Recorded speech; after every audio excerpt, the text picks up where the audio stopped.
This week on Dirty Linen, we're continuing to talk about visa holders working in hospitality, but I just wanted to leap in because it's Sunday night, I'm in Melbourne, and we've had an announcement today that Melbourne's moving to stage 4 and that regional Victoria is moving to stage 3. So before we get to today's conversation, which was recorded late last week, I just felt like I needed to check in with everybody, just see that you're all okay, because I am a swirl of feelings. We knew that the numbers were too high, that things couldn't go on as they were, and that something was going to happen. Part of me feels relieved because I had a concern that takeaway and delivery would be halted as it was in New Zealand stage 4 lockdown. So there's relief that we're still allowed to have takeaway and food delivery, although there are going to be some tricky things to negotiate. People are not able to travel more than 5 kilometres to shop or for food. I believe that if you're delivering food to people, you'll be able to travel as far as you need to, but that's not quite clear. So I suppose when the rules change, there's always a period of uncertainty and doubt about how they're going to be applied. So I guess we're sort of in that swirl. One thing I'm feeling is just really drained and tired because this has been going on for a long time. This lockdown is going to take us into the middle of September, and We've been in this since March, and it wasn't an easy summer before that. So if you're feeling drained, you're not the only one. If you're feeling tired and sad, then you're not the only one. But I think Melbourne, we've got this, where there's so much resolve, there's so much creativity, there's not as much energy as there was, but I reckon there's enough to get us through this. So let's be strong together. Let's do what needs to be done. Let's beat this thing. Let's eat some beautiful food along the way, and let's have some great conversations to sustain us, to nourish us, to connect us, and to give us some really practical tips and insights as well. So I'll hand you over to myself as we introduce today's conversation, and I look forward to connecting with you through the week. If there really is a shortage of these professions and we need to improve that shortage, well then let's just bring in people but not tie them to individual venues. So, allow people to emigrate to Australia as chefs, allow them to emigrate to Australia as restaurant managers, and give them full working rights. I'm Dani Valent, and this is Dirty Linen, the podcast that takes the issues the hospitality industry finds hard to air in public and shakes them all about. We're continuing speaking about the issues around international workers, temporary visa holders in the Australian hospitality industry. And someone who's got a really interesting perspective on this whole space is Mike Rapajic, who's a sommelier. He's an immunologist from way back. He's had a very interesting journey, but he's worked as a sommelier since 2013 at Nomad and Icebergs in Sydney, Sommelier in Paris, and Rockpool, Matilda and the Atlantic in Melbourne. So he's certainly worked around the traps. He's seen a lot. And Mike's been in touch with me a little bit over the COVID times with his views around various things, but definitely the issue of temporary visa holders, and has a particularly interesting perspective because he was one himself over in France. So Mike, thank you so much for coming onto Dirty Linen to have a chat. Dani, it's my absolute pleasure. Thanks for having me. So let's introduce you a little bit to the audience. Tell us a little bit about your background and how you came to work in hospitality in the first place. So I went to high school in Sydney. I moved to Australia when I was 9 from Eastern Europe, and went to uni straight out of high school, studied medical science, did my honours, worked in research a little bit, and then kind of got disenchanted with the whole thing. And then I just started working in restaurants, didn't know anything about wine at the time, just waiting tables, to pay my rent. Fell in love with wine, started learning about that, did the WSET course eventually, and I've just been working in wine ever since, basically, and now I've got my own wine business. So what attracted you about wine? What lured you in? I think it's going to sound kind of weird, but I had really terrible sinusitis when I was younger, including when I was at uni, and I pretty much wasn't able to smell from the age of about 15 right up until I was about 24. And I finally had surgery on my nose, and I was able to smell, so I was able to actually enjoy wine.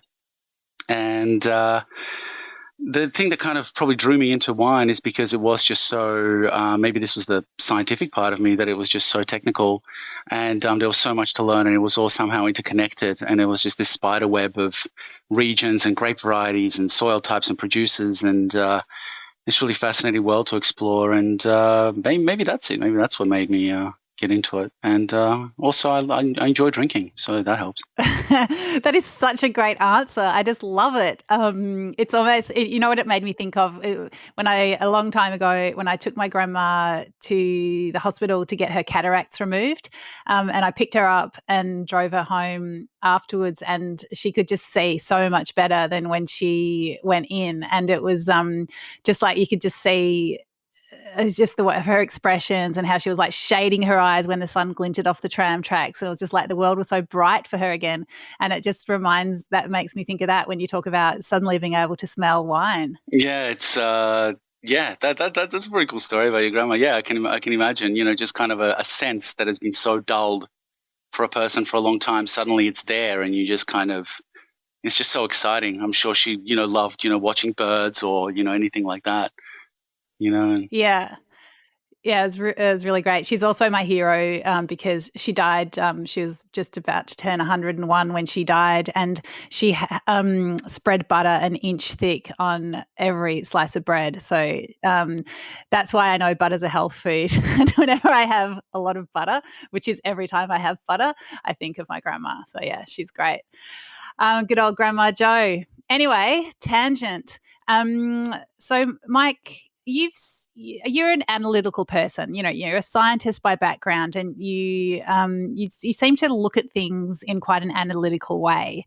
So tell me what you've noticed in the hospitality industry particularly around this issue of temporary visa holders. Well, look, okay, so the easiest way for me to kind of explain this, and this is kind of me talking about the industry the way it was before COVID, and the way that, unless much is done, is probably going to be post-COVID as well. I mean, during COVID, everything's just kind of gone to shit, so it's hard to kind of get much of a beat on what's happening with visa holders there, except that they've basically just been left out of the loop by the government. I think I can understand why the government has done this, especially considering it's a coalition government. I don't particularly approve of it, but I can. This is just a really special situation. It's more, I think what you're asking me, it's more kind of the way I viewed this before COVID. And this is the more time I've spent in the industry, the more I've seen that basically we had this massive over-reliance on temporary visa holders, who basically break down into three main groups. And this is international students, working holiday visa holders, and sponsored visa holders. And I really noticed that we didn't have this over-reliance on them for any kind of good reason. So it's wonderful to hire people, for diversity, or because, you have an Italian restaurant and you'd like to have some Italian stuff. But I noticed that this was basically, we were over-relying on them because the profit margins were getting worse and worse in our industry. And basically, we were over-relying on them because they are inherently more exploitable. Each visa category is inherently exploitable for its own reasons. Would you want to talk through some of the different categories of visa holders and why and how you think they're exploited particularly? Sure. Okay. All right. Well, I'll start with working holiday visa, right? So the working holiday visa program in Australia, we essentially, we've got bilateral agreements with a whole bunch of countries. I think it's more than 20 at this point, where basically the whole idea behind it is that young people from these various countries, whether it be France or the UK or Spain or what have you, they're meant to come to Australia, sort of, share language, food, culture, good times, what have you, work sort of to get by during that period of time. And that Australians in the meantime should go to these countries as well, in order to do the same, share our culture and sort of go over there and explore these countries and, learn about them. And to a degree, this does happen. But this is really not very bilateral. So for the most part, there are way more working holiday visa holders from other countries coming to Australia than Australians going over there. In some, it's kind of mutual, like with the UK. But for example, when I went to France, around 400 Australians per year were going to France on working holiday visas, and about 30,000 French were coming to Australia. So that's a difference of almost 100 to 1. Yeah, so it's like a huge difference. A bit out of balance. A bit, yeah. I mean, so like, but this isn't inherently an issue. It's fine. It's okay to have a lot of people over. The only problem kind of gets is the fact that working holiday visa holders, by definition, they're new to the country. So they don't know what the rules are in terms of what they're entitled to here. They don't know what the reputation of the employers they're applying at are. They don't really have networks here in order to understand this and in order to learn this. And then once they get a job, even if they feel like they're exploited, even if they feel like they're mistreated, or like maybe they should be getting paid a bit better or getting better staff meals or whatever, they just kind of go, well, I'm only allowed to work here for 6 months anyway. I've already blown a few, weeks of money. They're pretty cash strapped when they arrive for the most part. So you just go, I'm just going to stick this out, and then I'm going to go somewhere else, or, I'm going to travel up to Cairns or what have you. They sort of go, this is short term. So they're not really invested in, fighting for, any kind of, social economic justice, while they're here thinking, I'm kind of just passing through, right? It's a short-term vibe. And just for people who don't understand or don't know the rules yet, so the rules with working holiday visa holders is that they can only work in one venue for 6 months. Then they're allowed to stay for a year. They can extend that for another year, but to do so, they need to go and work in the region. So there are a lot of our fruit pickers and seasonal workers in the regions. Yeah, absolutely. Fruit pickers. That's another situation where like basically these people just generally get treated horribly when they are fruit pickers. That's another story. I mean, I've heard some bad stories. Yeah, that's another story. So let's move on to international students, because they're probably, in terms of the numbers, they're probably the biggest. Yeah, so international students. So basically, international students, Australia is interested in bringing international students in for the most part because it's an export. This is why the Australian government's interested. I mean, personally, when I went to uni, I loved having international students around again for the cultural exchange. It was great. But they basically, Australia views it as an export. These students pay much higher fees for degrees and what have you. And, they're not entitled to basically Centrelink while they're here. While, I got by on Centrelink when I was at uni. So, alongside with working. So that's basically why Australia brings in so many international students. Now, before, what used to be the case, international students, you had international students who basically, came from relatively rich families from overseas. They wanted to study at our sandstone universities like ANU or USyd or U Melbourne. And, they had rich families who paid for their fees, paid for their living expenses. And if these students did work, it was kind of ancillary to their experience, right? What's happening more and more is that students aren't so much the percentage of students studying at these sandstone universities who have wealthy families or have their own personal wealth to back them up. This is getting lower.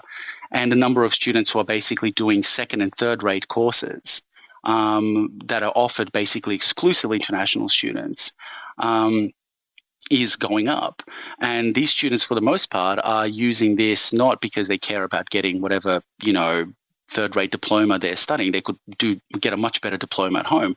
They're basically doing it so they have a ticket to come to Australia, and they're often lied to. And people tell them, "Oh, go over there, and you'll get your diploma, and then you'll get a job, and then you'll be able to live in Australia, bring your family over, and what have you." And this doesn't happen as often, but during the time that they are here, they're usually exploited terribly. And this is because they can't afford to pay for their student fees out of the 20 hours a week they're allowed to work. Sorry, Mike, I was just gonna leap in just to explain that when you say they're lied to, you're saying that that's often by the educational institutions or the agents that work for these educational institutions in Australia? Oh, the agents. The institutions try to keep their hands clean as much as they can, but the agents generally don't do that.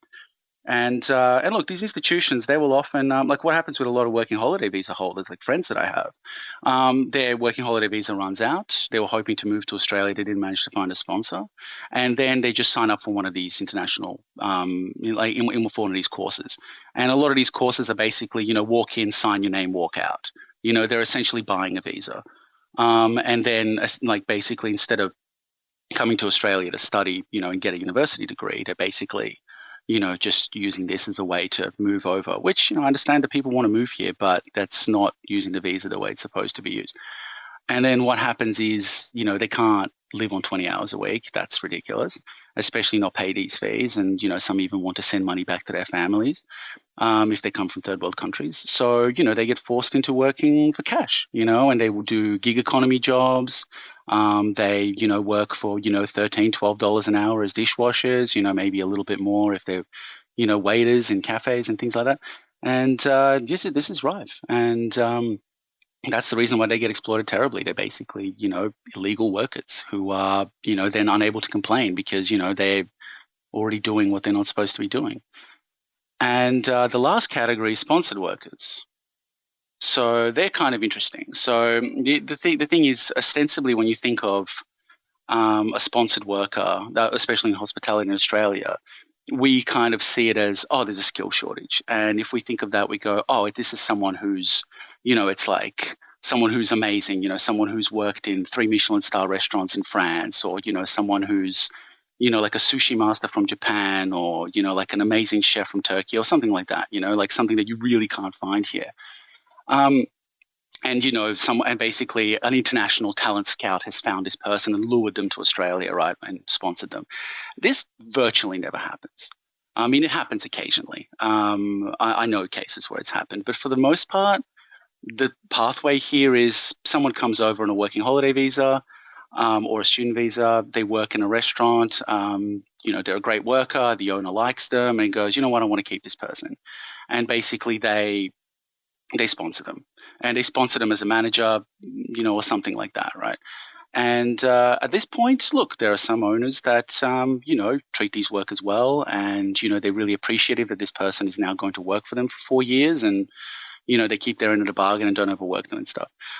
Generally, though, they at the very least will be doing lots of unpaid overtime. Beyond that, oftentimes these workers are not even sponsored because they have some kind of unique talent. Lots of people can be managers. Good managers are few and far between, but, lots of people are able to do this job or be trained to do it, right? It's usually these people, are sponsored for their loyalty. The owner likes them, they're loyal, they sort of don't complain, they do what they're asked. They work extra hours without, complaining about it. They've got a vested interest to stay with the business now for 4 years. And also they need to stay in good relations with the owner for 4 years, because at the end of that, pretty much almost all of these workers want to get a PR. Even though this is meant to be a temporary skill shortage visa, nobody really sees it like that. Everyone sees this as a pathway to, PR and then citizenship. And then what ends up happening is your employer has to, at the end, use the employer nomination scheme in order to get you that PR. That's the easiest way to get a PR at the end. So you really want to stay in your employer's good graces in order to get them to do that. So when they go, hey, you're going to have to come in on the 7th, going to have to work 6 or 7 days this week, you go, yeah, cool. Instead of saying, hey, what, my contract says I'm meant to be doing 38 hours. I've already done 60. What the fuck? I mean, so... which is what an Australian manager might do, So there are two ways that sponsored workers are tied to the employer. The first is that they're only allowed to work for that employer, the employer that sponsored them. And then the second one is that as you say, the easiest way for them to work towards permanent residency is through the employer that has sponsored them, and to transition to a different visa and be on a pathway to permanent residency. So, I mean, what in your experience, what are the relationships like between Australian workers and overseas sponsored workers? If it seems like if they're the way you're explaining it, it's like there are 2 tiers of relationship between the employee and the employer. The relationship between so what, like within the same restaurant, if there's a sponsored worker and an Australian? Well, are they resented? I don't think so. Yeah. Are they resented? Are they looked down upon? Is it just how things are? No, I don't think they're resented. I don't think they're resented. Not at all. I mean, I think, they're judged as the people they are, so if they're a good manager or a good person, they're judged that way. I think, I don't think basically workers see them as an issue. I mean, this is more a systemic problem, right? So if you are, for example, a manager in a restaurant, right, and you're Australian, and you're being asked to work, the 60 hours a week that, like the last restaurant I worked at, every manager was sponsored. There wasn't a single Australian, or a single just non-sponsored person, basically. And so you get asked to work, 60 hours a week like everyone else is. And you go, hey, listen, I've got a 38-hour contract.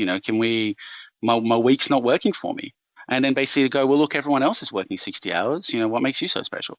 And you sort of think, well, I don't want to be special. I just want to work the way my contract said, the contract that we agreed on. And, the problem is everyone else is kind of taking it lying down. And therefore, it's very difficult for you to challenge this situation, because if other people are willing to be exploited, then you go, okay, well, either I do what they do or I, go do something else. And that's what happens a lot. Mm. But what about, are you saying as another sponsored worker, or are you saying as an Australian that's working alongside the sponsored workers? As an Australian working alongside the sponsored workers. All right. So the fact that the sponsored workers are in this position also affects the Australian workers. They also feel obliged to work over the hours. It becomes the status quo. Essentially, it just becomes a status quo. This becomes the job that is offered, under these circumstances. And this is, look, I mean, there are certain hoops that employees have to jump through in order to get sponsor someone, but they're not much, compared to what you get. You have to advertise the job. Okay, most places are advertising jobs nonstop anyway. All they need to do is just modify them a little bit, and for this to be reasonable proof to immigration that you've advertised it, right? You don't have to show who applied. You don't have to go to Centrelink and, trial people who are already on the dole. You don't have to do anything. You basically just have to advertise it, and that's it, right? You have to pay certain fees. But for the most part, oftentimes these fees are passed on to the worker in one way or another. Basically, they go, hey, look, you're going to have to pay this, you're going to have to pay that. Or, I've seen some nicer employers go, hey, I'll pay your fees, and then if you stick it out till the end, I'll give you the money back. I've seen those situations. And then I've seen employees just straight up pay it, though that's generally for restaurant managers and stuff. That's for higher end positions.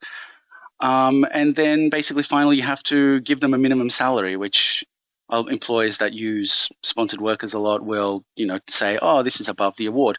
It's $54,000. I mean, if someone offered me 54 grand to be a manager in a restaurant or be a sommelier in a restaurant, I would tell them no way. I mean, not even close. Like that's a waiter's salary, so that's not much, so essentially you're getting someone who's going to, for 54 grand, who's going to be with you for 4 years, who's going to work all the overtime you tell them, cop all the abuse you throw their way, and essentially do it with a smile, because at the end of those 4 years, they're going to be coming to you to basically nominate them for a PR. So, the employers obviously see this as a very good deal. And, they don't have this leverage over Australian workers. So obviously this makes, sponsoring someone far more attractive than, hiring an Australian, being like, oh, I'm going to have to give you a salary that you're happy with. And, I might have to give you some incentives to stay, after a year or two. And, I might have to, actually treat you well. Otherwise you'll, tell me to stuff myself or whatever. That's the reality. It's just economics. Well, the picture you're painting is pretty dire. Like it's not great. It sounds like these bosses are unscrupulous. They're putting pressure on people to behave illegally. So it's illegal for an employer to ask a sponsored employee to pay the fees that are due by the employer. That's illegal. So you're saying that they're unscrupulous. They're acting illegally. They're exploiting people. It just doesn't sound like a very appealing industry to work in, Mike. Well, here's the interesting thing. You say the employers are unscrupulous, but oftentimes it's basically the workers. These workers could, if a worker comes up and wants to get sponsored, they're at the arse end of their second year visa, they haven't found a sponsor yet, and they want to stay in Australia. If they like it here for whatever reason, right? They go to an employer and they say, hey, can you sponsor me? And the employer goes, I don't know. I mean, there's a lot of fees. And then this person goes, I'll pay the fees. Okay, what do you do as an employer? I mean, you can say, oh, that's illegal. And they go, I don't care if it's illegal. I want to stay. Sponsor me. I'm agreeing to this. This is what I want. The problem is not the employers. I don't blame individual employers. I don't blame anybody for trying to survive in this industry. I don't blame anybody for trying to make money. I blame the market that we have created that is now making them behave this way. So I think it's a problem that we are making this possible, not that people are taking advantage of it once it already is possible. That's sort of the distinction I would draw there. Yeah, very interesting. All right, well, let's fix it. What do we do? Give me some solutions. All right. Well, I mean, okay. Well, first of all, let me just draw a little contrast for you. I'll draw a little contrast as to how, for example, how the situation was different in France. I mean, you mentioned I did actually work in France. I was a working holiday visa holder over there, and I was even offered sponsorship actually while I was in France. So I'll just tell you a little bit how I felt things were different over there. Well, first of all, the restaurant that I worked in Saint-Germain, which was in central Paris. It's a very touristy area. It's very important that all your waitstaff speak English there. And that's one of the reasons why I got the job. But and I also had good experience, and I spoke a bit of French, but they kind of forgave me for my French not being perfect. But I was the only working holiday visa holder in the whole place. Everyone else, about half of them were French, and then the remaining half were, a mix of different EU nationalities, right? So that was the first thing. So basically, they did not really need temporary visa holders at all. Everybody there was permanent. Everyone there was on a full-time job, a full-time salary. People had been there for a few years. That was the first thing, right? Then the other thing that I found that was different when a different place wanted to sponsor me was it was a bigger group. And they had several venues, and they pretty much offered me sponsorship right in the room. They saw you've got a lot of sommelier experience, so on and so forth. But there was a huge shortage of sommeliers in Paris. They were literally on the list of professions where basically I barely even needed a sponsor. I could have just emigrated there just for being a sommelier, right, at the time. Oh, wow. And, okay. They wanted to yeah. Oh, yeah, because there was a shortage. I mean, well, look, they produce a lot of sommeliers, but, pretty much every restaurant over there wants to have a sommelier, right? So it's not as easy. So yeah, I could have just gone over there for being a som. But basically they wanted to sponsor me because, again, they wanted a bit of security. They were like, you could just come over, but, this way you're kind of going to stick with us. And, and the guy was really trying to sell me and saying, hey, I'll sponsor you, be a som with us for a year, then you can be a head som after that. And, so on and so forth. But the funny thing was, you look at all the sommeliers in this group, all of them were French. Every single one was French. I would have been the only non-French sommelier in the whole place. So while they wanted to sponsor me, they weren't relying upon sponsorships just to operate, right? And then there was one other interesting thing that I found in Paris. The fact that prices were incredibly different from one venue to another. So, for example, a coffee at my most local little bistro was like, I think €1 or €1.50 at the time. And then a 2 Michelin star restaurant that I went to, La Tour d'Argent, coffee was €12. It was insane. That would be the equivalent of, at the moment here, a coffee at a cafe is what, $3-4? That would be the equivalent of paying $30 for your coffee at a restaurant. Yeah. Because it's amazing service. You want to be good. Yeah. Well, the coffee's fine. But, it's more like you're in this beautiful, elegant ballroom. You want to stand up. Someone's there to pull your chair out. Your wine is always at the perfect level. Everything's just amazing, right? Same as like mains and entrees and stuff. You go to a bistro in Paris, you can get like for lunch, entree, main, dessert probably for like, €20 or something, right? You go again to La Tour d'Argent, you've got entrees that are €70. I had an entree that was 100, like I really poured a lot of money to this place. I had an entree that was 130. It was langoustine, right? €130. That's like $200. It's a joke. Main courses started at 100. Desserts were €40. And like whereas a dessert at my local was like €4. So the difference was like 10 to 1, and there was everything in between. So you could find places that were all the way along that spectrum. So I'm talking about the cheapest to the most expensive. But in Australia, that doesn't exist. You want to go to your local pub where you order from the bar, and your little buzzer goes off, and you go and pick up your burger, and you pick your steak or whatever, and you grab your cutlery on your way back, and there's condiments and whatever. It's going to cost you $20. It's probably on a steak night actually. And then you want to go to a fantastic restaurant and have a steak there. It's going to be like $50, and you're going to be looking at the steak being like, oh my god, $50, how expensive was that? Whereas realistically, if you're going to go to a really fine dining amazing restaurant, the steak should probably be $150. Because you should be paying for this ambiance, for the prime location, for the heaps of service, for the knowledge of the staff and everything. In Australia, we're just not willing to pay for that. So if you want to ask me the key way that we can fix this, it's to make venues more profitable.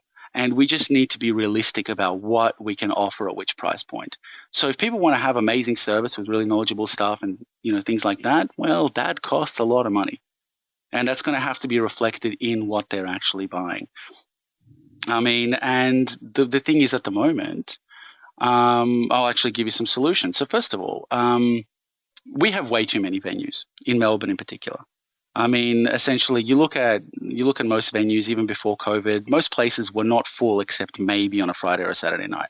There were a few places that were pumping, absolutely. But, you walk down any street, you walk down Chapel Street, Lygon Street, you go into the CBD, for the most part, Wednesday night, things were pretty dead. And the more dead a restaurant is, the lower its profit margins get. People always say, oh, it's 1% or whatever. Well, no, it's 1% if you're dead half the week. I mean, if you're basically turning tables every single night, your profit margin is going to be way higher. I mean, that's the first thing. So, look, I mean, and the only reason some of these venues are able to stay open is because, they're in debt, they're trading water, they're basically, yeah, exactly, like hiring staff like this, not doing any training, not paying people overtime, paying the bare minimum award wage if they're paying that at all. And, the standards are slipping. I mean, so in order to improve that, we just need to shut off basically the tap that allows these venues to keep trading water like this and just let them fail. And look, this is hard to say because, you're killing someone's dream. Someone's like, oh, I wanted to open a restaurant, I want it to be really successful, and now you're saying that I need to close. Yeah, look, I mean, I don't know what to tell you except that, that's the case. So here's the thing, ways that we can do this. So as far as international workers go, I do have a couple of suggestions. So first of all, instead of offering sponsorships through restaurants for generic jobs, like, oh, I'm sponsoring a manager or a chef, right? If there really is a shortage of these professions and we need to improve that shortage, well, then let's just bring in people but not tie them to individual venues. So, allow people to emigrate to Australia as chefs, allow them to emigrate to Australia as restaurant managers, and give them full working rights. Maybe, for the first several years, don't let them go into dole or whatever, and maybe say, oh, you can only work as a chef if you're coming over as a chef. Japan has a similar immigration policy. But then don't tie them to venues, give them full working rights and basically have... They're not as beholden to an employer. They're not beholden to anybody. So basically, like they see themselves as equals, to Australians. If an employer treats them like shit, they can leave. That's the first thing. Secondly, if we do want to do sponsorships, then we should really reduce them to like extremely unique roles. So basically, if you've got a Japanese restaurant, you want to bring over a, amazing sushi master from Japan or a soba master or something. If you're opening an American restaurant, you want to bring over a sommelier from the US, who knows American wine like, the back of a hand or something. That's fine. I want an assistant supervisor for my, wine bar. No, sorry. Like, you need to hire someone who's already in the current labor pool and you need to train them up.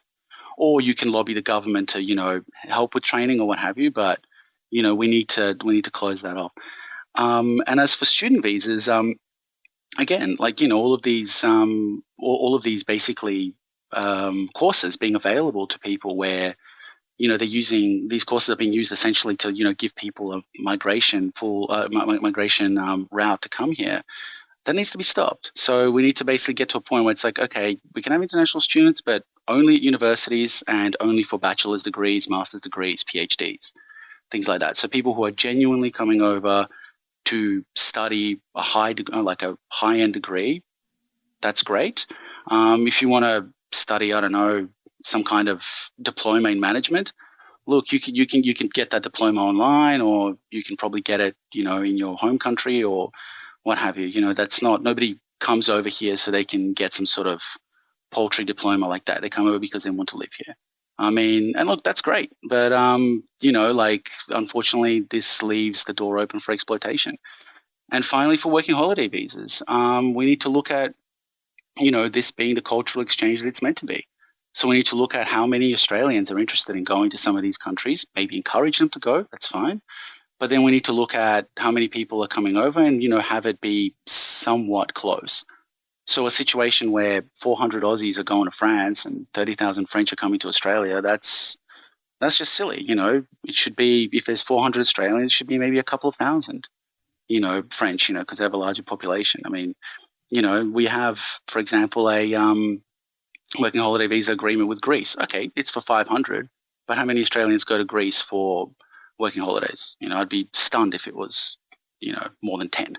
I mean, or, things like that. Or maybe they do. Maybe they work on the islands. I'm not sure. But I mean, there are, lots of countries where basically it's like Australians are not going over there to work, and there are lots of people coming over here. And then once this basically exploitable labor pool is depleted and it's gone, and this is probably actually ironically enough going to happen due to COVID, so it'll be interesting to see what happens. Once it's actually depleted, then the restaurants basically and the venues here have to compete for the staff that are available. If you want good staff, you can either train them, basically, and then have them be good that way. And if you want to keep these trained staff, you have to give them incentives. Say, look, stick with me for a year, I'll give you a bonus. If for every year you stay, that bonus percentage will be higher. Whatever, find ways to do it. Or offer to pay more, and try and offer to pay more in order to get staff that are already already experienced, already skilled. And then look, lots of venues right now will go, well, I can't afford to pay more. I'm barely making ends meet as it is. Yep, that's what they're saying. Yeah, well, to those people, all I can say is I don't know what to tell you, except that, maybe your venue should not exist. I mean, if you're unable to, staff your venue with basically the labor that is available, then you're not economically viable. I mean, you need to increase your prices, or if you think that you can't, well, then you just need to close up shop. I don't know what to tell you. I mean, that's the situation. If we don't do this, we're basically just going to have an industry where we're just a guest worker nation. Basically citizens and residents don't work in this industry. Foreigners do. It's just viewed as some kind of other. There's no respect for the profession. There is rife exploitation, and we just kind of accept it. This is what happens in Dubai, for example. They kind of have their citizenry who basically don't have to work in these jobs, and then they just import people and treat them like shit. And I don't want that. I don't want to work in a place where there's anybody who is being exploited. And I want to work in hospitality, and I think that it is a good profession, and it is a kind profession, and it is a noble profession.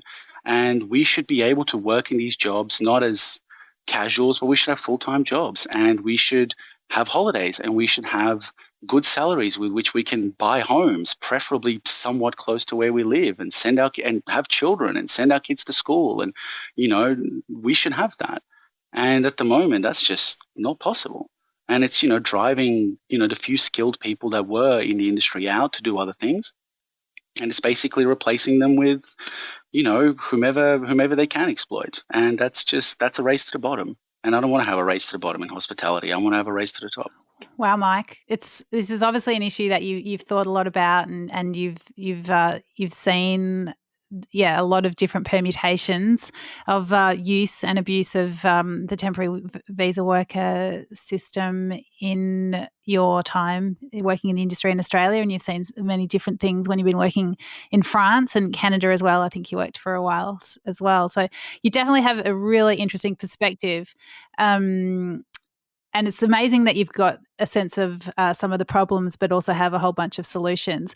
And it's interesting, and I mean, it's like a global pandemic seems to be offering an opportunity for a bit of a reset. And I mean, well, it's a funny one, isn't it? Because it's obviously causing so many people so much pain, and I mean, it's a mess, and it's going to be.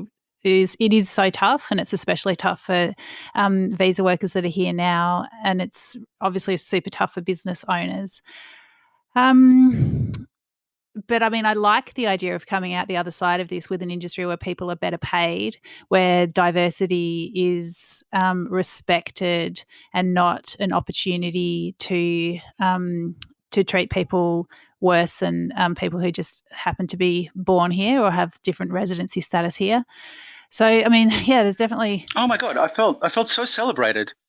when I was in France. I felt so celebrated when I was over there. Everyone was so excited. Oh my God, you're an Australian. What's Australia like? All this stuff. It was wonderful. But like, if Australians made up like a huge portion of, the local market and were working for, and you were basically being exploited and setting that standard, I'm sure I wouldn't have been as welcomed. Yeah, maybe if you were pulling beers in a pub in London, you might not have felt as unique and special and celebrated and as a curiosity. Probably not. I did live in the UK actually when I was much younger, and I did actually work there, but I worked in a bit of a rural part, so I was a curiosity there as well. Yeah, right. I'm sure they had a lot of questions about kangaroos hopping down the main street. And neighbours. Yeah. So, Mike, tell us a little bit about what you're doing now, and I think you've got a kind offer for our listeners. Oh, yeah. So at the moment, actually, this has been in the works for a little while, but I actually started an online wine business, which is so it's an online wine club for health conscious drinkers. So it's called Feravina, and we basically only select 100% natural wines, which are lower in alcohol, low in sulfur, sugar-free, vegan, paleo-friendly, all that good stuff. So people who are interested in living a health-conscious lifestyle but still want to have a glass of wine, we're the business for them. But, that can all be found on our website. What I was going to say is, the current situation, we didn't really talk about the current situation for visa workers all that much. And that is because, it's an absolute shit show. And to be honest with you, I've got a lot of friends in that situation, who have basically lost jobs, can't get JobKeeper, can't get JobSeeker. A lot of them can't leave because they're sponsored and they don't know when the hell they'll be able to get back, even if they do leave. And I mean, I feel awful for them. And I really appreciate what people like you are doing, with your soup project and with your advocacy for them. And look, I don't know if we'll be able to basically get the government to help them out. I have reason to believe that they, are going to be pretty staunch in their refusal. But it's always worth trying. And but in the meantime, they do deserve help, right? And that doesn't go against anything that I've said. I want everybody to, be prosperous and be happy and healthy. And, at the moment, these people are in a really, terrible situation. So my business has just started, but basically any of the, I know, you're a big advocate for overseas workers. And I know that other people who run, different charities and different programs for these workers now probably listen to your podcast. So if anybody wants to, please reach out to me, and I'm more than happy to partner up with pretty much any charity that is working for overseas hospo workers in Australia, in Melbourne, and basically work out a scheme where, they plug my business a little bit, and I will happily donate from every case sold. I will donate $10-$20. We can work out the details, but essentially that's. At the moment, there's not a lot of business for me, so, I can't just sort of straight up donate all that much. But, if people kind of want to get the word out and, for every case I sell, I'm more than happy to donate, well, pretty much my, that's pretty much half my profits once you work in a discount. And, I'm willing to give this to these charities and help these people through. I think, and hopefully, people will want to take me up on that. Thanks, Mike. Well, so if anyone wants to check out feravina.com, is that right? Feravina.com? .com.au. We're keeping it local. Sorry, feravina.com.au, and get in touch with Mike and have a chat and check out his wines while you're there. Mike, thank you so much for your perspective. You're a bit of you're a thinker, you're a provocateur, and you've certainly seen the industry from many different aspects and inside and out. So thanks so much for sharing your perspective today on Dirty Linen. Dani, thanks so much for having me on and having this conversation. I think it's an important one to have. This is Dirty Linen, and I'm Dani Valent. We air the issues that the hospitality industry finds hard to talk about. We spend a week thrashing around each issue, hearing from different people with unique perspectives. We want to hear from you as well.